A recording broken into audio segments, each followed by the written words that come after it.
దేవుని ఘనమైన పరిశుద్ధ నామకే మహిమ కలుగును గాక. దేవుని యొక్క మహాకృపను బట్టి గత కాలం అంతా కూడా దేవుడు కాచి కాపాడి ఆయన రెక్కల కింద దాచి మరొక రోజు ఆయన సన్నిధిలో గడపడానికి ఆయన సమయాన్ని మనకు దయచేశాడు. చిన్న ప్రార్థన చేసుకుని వాక్య భాగంలోకి వెళ్దాం. స్తోత్రం నాయన మహాపరిశుద్ధ దేవ మీకే వందనాలు, స్తోత్రాలు. మహోన్నతుల మహాగరుడ గొప్పవాడ, జీవం గల మా తండ్రి జీవాధిపతి మీకు స్తోత్రాలు చేసిన మీరే మహిమ పదాన్ని దీవించి ఆశించి సహాయం అందించి కృపను వదిలేసి మీరు మహిమ పొందని మీ ఆత్మాభిషేకంతో మమ్మల్ని సహాయం తెచ్చమని యేసునామములో నడిచిన తండ్రి ఆమేన్. మంచిది. దేవుని ఘనమైన పరిశుద్ధనామకే మహిమ కలుగును గాక. నేటి దినాన న్యాయాధిపతుల గ్రంథం 10వ అధ్యాయాన్ని చదివాం. ఈరోజు 11వ అధ్యాయాన్ని న్యాయాధిపతుల గ్రంథం 11వ అధ్యాయాన్ని మనం ధ్యానించుకుందాం. వాక్యం వింటున్న చూస్తున్న మీ అందరికీ కూడా ప్రభువైన యేసుక్రీస్తు నామములో వందనములు శుభములు తెలియజేస్తున్నాను. దైవ వాక్యము రోజు కూడా మనం ధ్యానించుకోవడం మన జీవితాల్లో చాలా చాలా ప్రాముఖ్యము. అది దేవుని దగ్గర కూర్చొని మనం నేర్చుకొని దేవుని యొక్క ఆత్మను పొందుకోవడానికి చాలా ఉపయోగకరంగా అది ఉంటుంది. చూడండి, 11వ అధ్యాయంలో గిలాదు వాడైన యెఫ్తా పరాక్రమం గల బలాఢ్యుడు. అతడు వేశ్య కుమారుడు. గిలాదు యెఫ్తాను కనెను.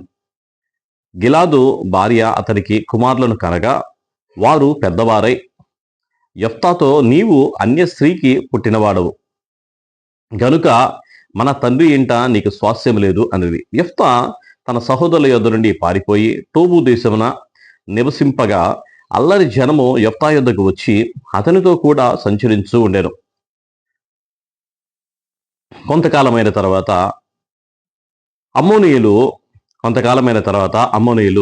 ఇశ్రాయేలుతో యుద్ధం చేయగా అమ్మోనీయులు ఇశ్రాయేలుతో యుద్ధం చేసినందున గిలాదు పెద్దలు టోబు దేశం నుండి యెఫ్తాను రప్పించుటకు పోయి, నీవు వచ్చి మాకు అధిపతివై ఉండుము, అప్పుడు మనము అమ్మోనీయులతో యుద్ధం చేయుదుమని యెఫ్తాతో చెప్పిరి. అందుకు యెఫ్తా, మీరు నా యందు పగపట్టి నా తండ్రి ఇంట నుండి నన్ను తొలివేసిదిరే. ఇప్పుడు మీకు కలిగిన శ్రమలో మీరు నా యొద్దకు రానేలా అని గిలాదు పెద్దలతో చెప్పాను. అప్పుడు గిలాదు పెద్దలు, అందుచేతనే మేము నీ యొద్దకు మళ్ళీ వచ్చితిమి. నీవు మాతో కూడా వచ్చి అమ్మోనీయులతో యుద్ధము చేసిన ఎడల గిలాదు నివాసులైన మా అందరి మీద నీవు అధికారివై ఉందువని యెఫ్తాతో అనిరి. అందుకు యెఫ్తా, అమ్మోనీయులతో యుద్ధం చేయుటకు మీరు నన్ను గిలాదుకు తిరిగి తీసుకొని పోయిన మీదట యెహోవా వారిని నా చేతికి అప్పగించిన ఎడల నేను మీకు ప్రధానుడవునా అని గిలాదు పెద్దలను అడగగా, గిలాదు పెద్దలు, నిశ్చయముగా మేము నీ మాట చొప్పున చేయుదుము. యెహోవా మన ఉభయుల మధ్య సాక్షిగా ఉండునుగాక అని యెఫ్తాతో అంది. కాబట్టి యెఫ్తా గిలాదు పెద్దలతో కూడా పోయినప్పుడు జనులు తనకు ప్రధానునిగాను అధిపతిగాను అతను నియమించుకుంది. అప్పుడు యెఫ్తా మిస్పాలో యెహోవా సన్నిధిని తన సంగతి అంతయు వినిపించెను. హల్లెలూయా. ఇక్కడ జరిగిన సంఘటన అంతా మనం ఒక్కసారి ధ్యానించుకున్నట్లయితే, గిలాదు వాడైన యెఫ్తా పరాక్రమం గల బలాఢ్యుడు. ఏ పరాక్రమం ఉన్నా, ఎంత బలం ఉన్నా సరే, ఆ బలము పరాక్రమం ఎవరిస్తే వస్తుంది అంటే దేవుడిస్తేనే వస్తాయి. అయితే దేవుడు ఇవ్వడానికి కారణం ఏంటంటే, యెఫ్తా దేవుని యందు భయభక్తులు కలిగిన వాడు. దేవుని యందు ఎంత భయభక్తులు అంటే అన్ని విషయాలు కూడా దేవుని మీద ఆధారపడుతూ దేవుణ్ణి మొదటి స్థానంలో ఉంచేవాడు. అటువంటి యెఫ్తా, కానీ అతని తల్లి ఒక వేశ్య అని చెప్పి వేశ్య అయి అతనికి గిలాదు తండ్రికి అతని కనగా ఆమె అన్యశ్రీ అని చెప్పేసి గిలాదు యొక్క కుమారులందరూ కూడా మిగతా భార్య కుమారులందరూ కూడా పంపించేశారు. ఇంట్లో పంపించేసిన తర్వాత ఆయన టోబు అనే దేశంలోకి వెళ్ళి అక్కడ నివాసం చేస్తున్నాడు. టోబు అనే దేశం నివాసం చేస్తున్నప్పుడు ఇక్కడ అమ్మోనీయులు వచ్చి ఇశ్రాయేలుతో మళ్ళీ యుద్ధం చేయడానికి వెళ్ళినప్పుడు ఎవరు కూడా ముందుకు సాగి వెళ్లే వాళ్ళు ఎవరు లేరు. ఎవరు బలవంతులు లేరు, ఎవరు పరాక్రమవంతులు ఎవరు కూడా ధైర్యం చేసి ముందుకు వెళ్ళేవారు ఎవరు లేనప్పుడు వారికి యెఫ్తా గుర్తొచ్చాడు. యెఫ్తా దగ్గరికి మనుషులు పెద్దలందరూ కూడా పంపించి, నువ్వు మాతో పాటు యుద్ధం చేయడానికి వస్తే నువ్వు మా మీద అధికారిగా ఉంటావు అని చెప్పేసి వాళ్ళు చెప్పినప్పుడు యెఫ్తా అడుగుతున్నాడు కదా, నేను మీ మీద అధికారిగా ఎలా ఉంటాను? మీరు నన్ను పంపించేశారు కదా, నేను వేశ్య కుమారుడు అని చెప్పేసి మీలో మాకు స్వాస్థ్యం ఏం లేదని చెప్పేసి నన్ను పంపించేశారు కదా, ఇప్పుడు గెలిచిన తర్వాత నాకు స్వాస్థ్యం ఇస్తారా? నేను అధిపతిగా నేను ఉంటానా అని చెప్పి ఆయన వాళ్ళ దగ్గర అంటూ ఉన్నాడు. 11వ చూస్తే, కాబట్టి యెఫ్తా గిలాదు పెద్దలతో కూడా పోయినప్పుడు జనులు తమకు ప్రధానుడిగాను అధిపతిగాను అతను నియమించుకుంది. అప్పుడు యెఫ్తా మిస్పాలో యెహోవా సన్నిధిని తన సంగతి అంతయు వినిపించాను.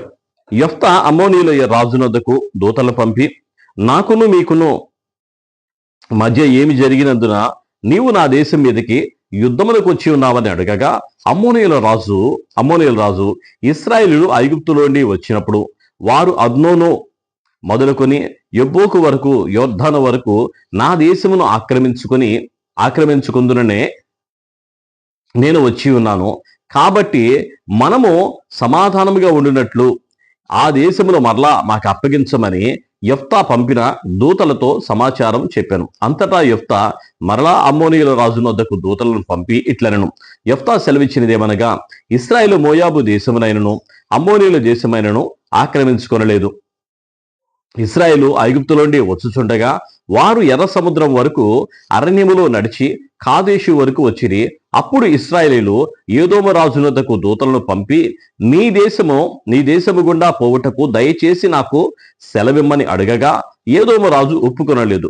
వారు మోయాబు రాజునొద్దకును అట్టి వర్తమానమే పంపిరి, కానీ అతడును నేను సెలవేనని చెప్పాను. అప్పుడు ఇశ్రాయేలు కాదేశులో నివసించిరి.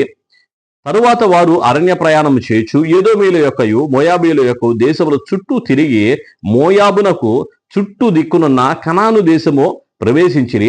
అర్నోను అద్దరిని దిగిరి. వారు మోయాబు సరిహద్దు లోపలికి పోలేదు. అర్నోను మోయాబునకు సరిహద్దు కదా. మరియు ఇశ్రాయేలీయులు అమోరీయుల రాజైన సీహోనును హెష్బోను రాజునొద్దకు దూతలను పంపి, నీ దేశము గుండా మా స్థలమునకు మేము పోవునట్లు దయచేసి సెలవిమ్మని అతని యొద్ద మనవి చేయగా, సీహోను ఇశ్రాయేలు నమ్మక తన దేశంలో బడి వెళ్ళనీక తన జనులందరినీ సమకూర్చుకొని యాహాసునొద్ద దిగి ఇశ్రాయేలుతో యుద్ధం చేసెను. అప్పుడు ఇశ్రాయేలు దేవుడైన యెహోవా ఆ సీహోను అతని సమస్తమును ఇశ్రాయేలు చేతికి అప్పగింపగా, వారు ఆ జనమును హతము చేసిన తర్వాత ఆ దేశ నివాసులైన అమ్మోరీయుల దేశమంతయు స్వాధీనపరుచుకొని అర్నోను నది మొదలుకొని యబ్బోకు వరకు అరణ్యము మొదలుకొని యొర్దాను వరకును అమ్మోరీయుల ప్రాంతములన్నింటినీ స్వాధీనపరుచుకుని. కాబట్టి ఇశ్రాయేలు దేవుడైన యెహోవా అమ్మోరీయులను తన జనుల ఎదుట నిలవకుండా తోలివేసిన తరువాత నీవు దాన్ని స్వతంత్రించుకుందువా? స్వాధీనపరుచుకున్నటకు కీదేశు నీ దేవతకి ఇచ్చిన దాన్ని నీవు అనుభవించుచున్నావు కదా. నీ దేవుడైన యెహోవా మా ఎదుటి నుండి ఎవరిని తోలివేయునో వారి స్వాస్యమును మేము స్వాధీనపరుచుకుందాము. మోయాబు రాజైన సిప్పోరు కుమారుడైన బాలాకు కంటే నువ్వు ఏమాత్రమును అధికుడవు కాదు కదా. అతడు ఇశ్రాయేలుతో ఎప్పుడైనా కలహించినా, ఎప్పుడైనానో వారితో యుద్ధము చేసిన ఇశ్రాయేలు హెష్బోనులోను దాని ఊర్లను, ఆరోయేరులోను దాని ఊర్లను, అర్నోను తీరం పట్టణములన్నిటిలోనూ 300 సంవత్సరములు నివసించుండగా ఆ కాలమున నీవేలా వాటిని పట్టుకొనలేదు.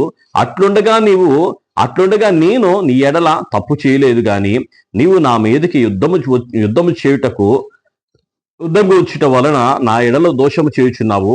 న్యాయాధిపతి అయిన యెహోవా నేడు ఇశ్రాయేలును అమ్మోనీయులకు న్యాయము తీర్చునుగాక. అయితే అమ్మోనీయుల రాజు యెఫ్తా తనతో చెప్పిన మాటలను ఒప్పుకొనలేదు. హల్లెలూయా.